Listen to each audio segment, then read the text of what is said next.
After the Sabbath at dawn on the first day of the week, Mary Magdalene and the other Mary came to look at the tomb. Look, there was a great earthquake, for an angel of the Lord came down from heaven.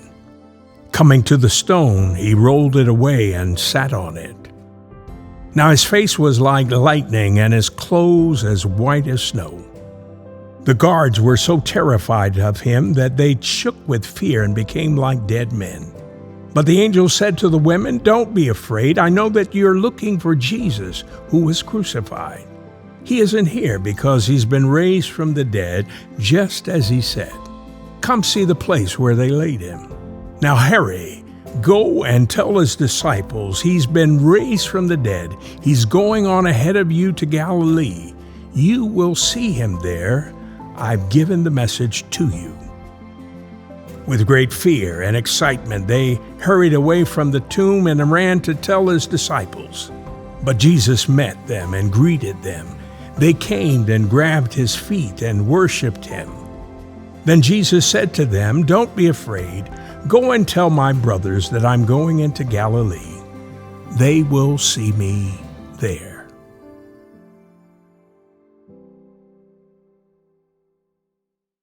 Christ is risen from the dead, trampling down death by death, and on those in the tombs bestowing life.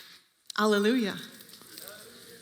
These are some of the first words that we have from the earliest Easter worship, thousands of years old, and yet what power and mystery and wonder they hold for us still on this Easter morning. My name is Evie Martin. I'm the lead pastor here at Plattwoods Church. May wonder and hope fill each one of you gathered here in this space and those online on this Easter day. There is a lot of running around that happens on Easter. I'm guessing you've already been involved in this running around to some degree this morning. You got yourself up and figured out what to wear. Maybe it took a few attempts. Many of you wrangled multiple other humans through getting up, getting dressed, curling the hair, chasing the renegade toddler who had no interest in suspenders and a bow tie today. You coordinated schedules with multiple households and rushed to get here all together so that you could sit as a family. There are those who did the grocery store running around yesterday, maybe even this morning. I saw Adam with some Hy-Vee bags out there today, and then filled the plastic Easter eggs and ran around the yard, hiding them quickly before church. You got the ham in the oven, picked up grandma, and landed in your seat just in time for Christ the Lord is risen today. All these cultural trappings of Easter ask a lot of us and have us running around a bit more than the average Sunday morning. And while there were no plastic Easter eggs or hams or bow ties on the first Easter morning, there was certainly some running around to be done that day as well. The women had to go get the burial spices. Mary Magdalene had to go pick up other Mary to go to the tomb. They had to get there before sunrise. They're on a schedule here. The angel had to make his journey from wherever it is that he came from and to time his tombstone rolling precisely with the arrival of the women. The guards were about to clock out from the night shift and run on home for the day, but things got crazy and they passed out instead. The women had hurried to the tomb that morning only to find that everything about their plans and their expectations has gone awry. So they turn around and they run away from the tomb instead. But something changed in the hustle. Something was vastly different in the running around before the tomb and the running around after. "Come see the place they laid him," the angel said to the women. And so they inched forward, fearful yet curious, to peer cautiously inside. And in that moment, the choice was theirs. They could stay, weeping over what the tomb had held, or they could turn around and run toward the one who wasn't in it anymore. The angel gives them the opportunity to look and see. "Come, see the place where they laid him," the angel invites. He's not here. He's not dead anymore, which is a statement they cannot logically comprehend. Dead things stay dead. Dead people don't live again. But the women, their mourning agenda completely upended, obviously have to inch forward and peer into the tomb. The tomb is what they came to tend, just not in this way. And here's a hot take on the tomb that morning. That tomb wasn't empty. Sure, Jesus' body wasn't there anymore. That was the point the angel was making. He isn't here because he's been raised from the dead, just as he said. But the tomb wasn't empty. By some accounts, there were grave cloths left behind, the linens used to bind the body in its final decay and submission to death. But I think there's even more, lingering in the shadows, lurking in the crevices of the tomb in question that first Easter morning.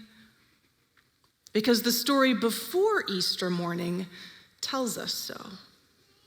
Jesus took a lot into that grave with him. Jesus lived a human life. He carried in his body everything that we carry. He carried in his spirit everything that weighs us down. Think about the days leading up to the tomb, the weeks even, the years. Jesus has led a ministry faced with constant scrutiny. He has been met with disbelief from the highest levels of religious leadership and from the closest of his followers. He has grieved the loss of his cousin, John the Baptist, and his friend, Lazarus, and the hard hearts of people he loves. He has been betrayed, not by an enemy, but by a friend, one of his own disciples who turned him over to the authorities. His closest disciple, the one that he was entrusting to take over the business, to be the rock on which the church would be built, has denied him, stated publicly that he never met him. He has been abandoned by his closest friends, stood alone to face judgment. He has been mocked, ridiculed. Everything about his life and his profession and his expertise has been called into question and denounced. In his weakest moments, he has been scorned. Nothing he had tried to impart to his people in love had seemed to land. When push came to shove, no one seemed to be interested in the kingdom he had been teaching for 3 whole years. His life's work and purpose had been trampled by his faithful followers the moment things got difficult. He had been arrested, spat upon, stripped naked, beaten. He endured a kind of violence that makes our stomachs turn if we stop and think about it too long. He was executed by an angry empire with something to prove. An excruciating and humiliating criminal's death with no just cause. The light of the world extinguished. All of that was buried in the tomb when Jesus was. He took it all with him, carried it in his body into the cold, dark earth, wrapped up, closed up, sealed into the ground. And on Easter morning, when Mary and Mary Magdalene, in fear and wonder, peered into that tomb, they may not have seen it, but all of what was buried with Jesus was still there, only he wasn't. A tomb, by its nature, is meant to contain.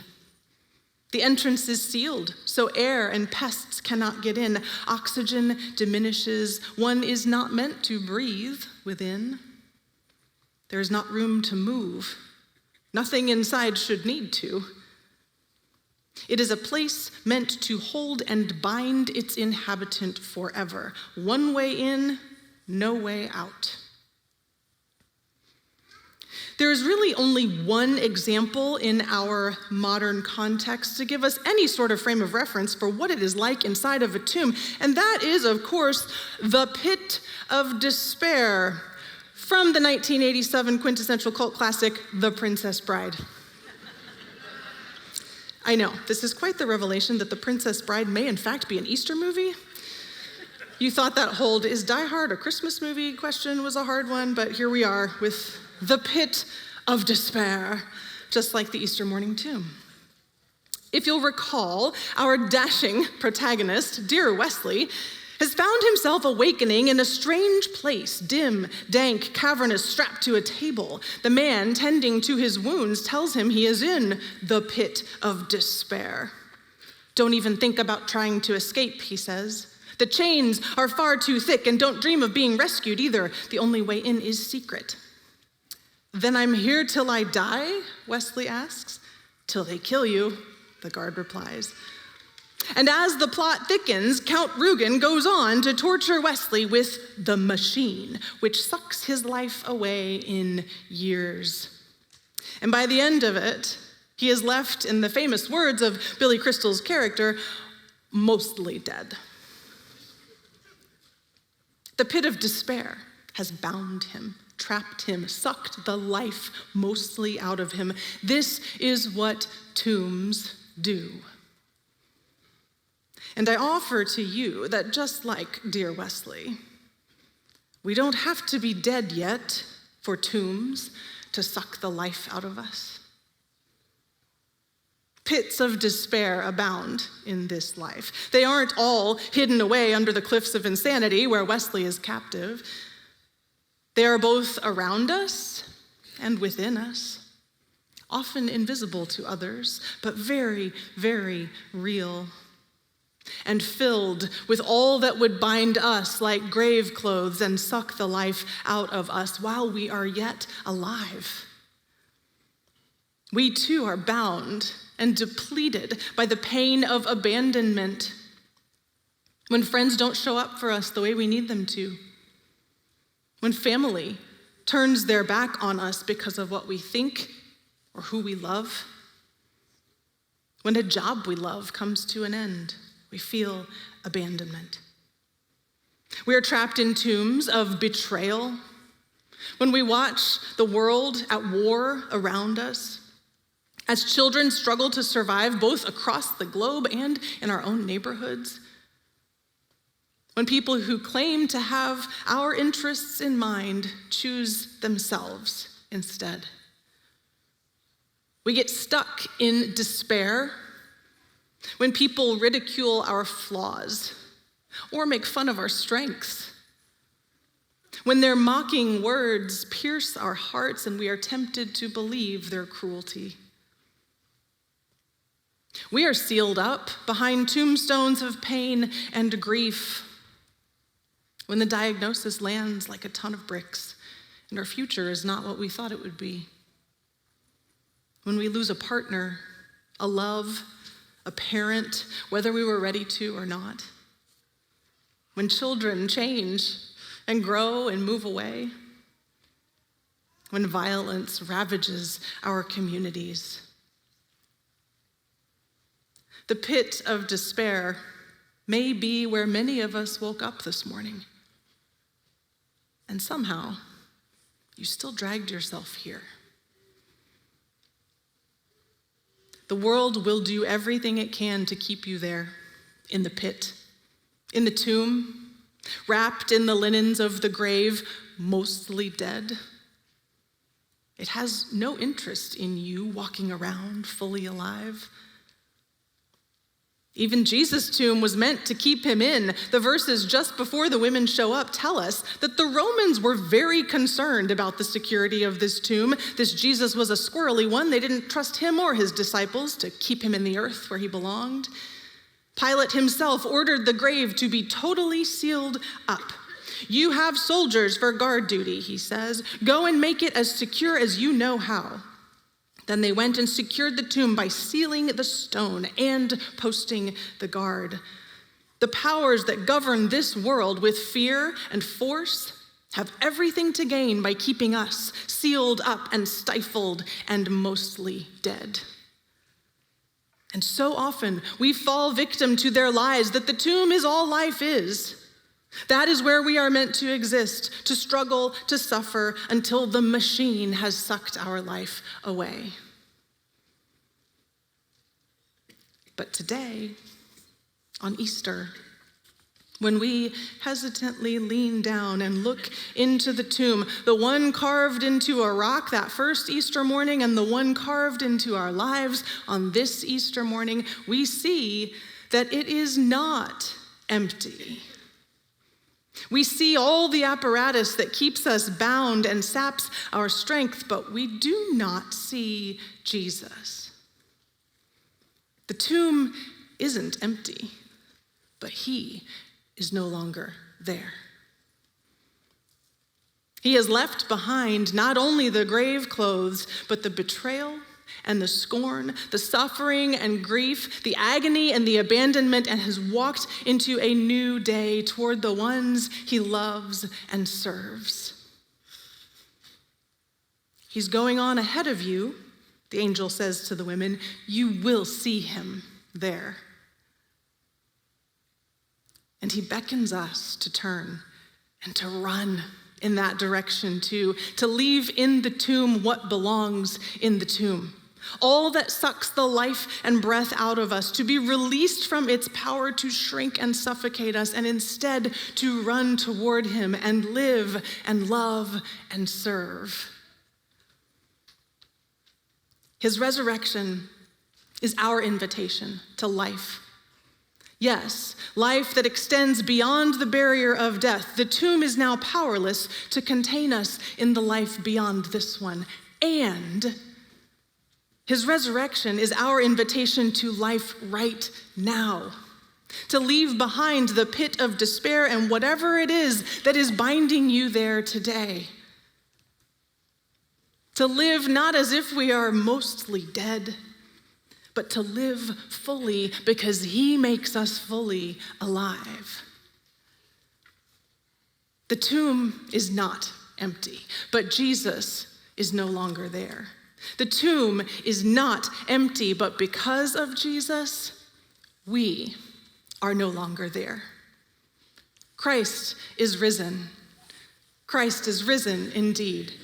Alleluia.